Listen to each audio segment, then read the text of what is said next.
পরিষেবা দিয়েছে কিন্তু টাকা মেলেনি। আয়ুষ্মান ভারত প্রকল্পে এবার বিস্ফোরক তথ্য, হাসপাতালগুলির বকেয়া প্রায় 12,000 কোটি টাকা। আরটিআই এই তথ্য সামনে আসতেই রাজনৈতিক দরজা তুঙ্গে।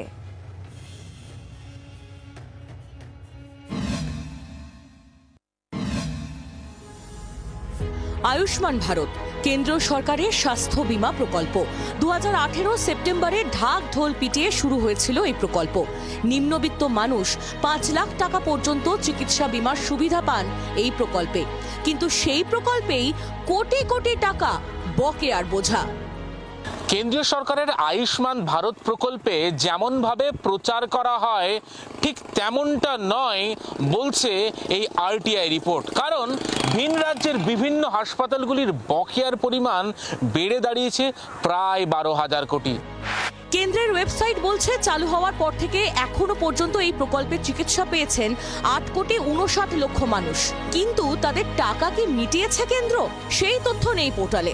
তবে তথ্য জানার অধিকার আইনে এই বিষয়ে জানতে চান অজয় বাসুদেব বোস নামে এক ব্যক্তি। তাতেই উঠে এসেছে বকেয়ার পাহাড়ের কথা। কেন্দ্রের দেওয়া তথ্যই বলছে সারা দেশে অমীমাংসিত ক্লেমের সংখ্যা প্রায় 64 লক্ষ।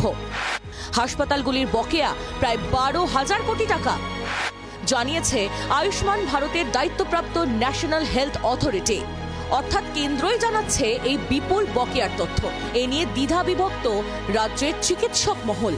নরেন্দ্র মোদী সরকারের এই আয়ুষ্মান ভারত প্রকল্পটা একেবারে একটা ব্যর্থ প্রকল্প। নরেন্দ্র মোদীর এই প্রকল্প যে টোটাল ফেলিওর, আপনাদের আরটিআই এর এই পরিসংখ্যানই সেটা বলে দিচ্ছে।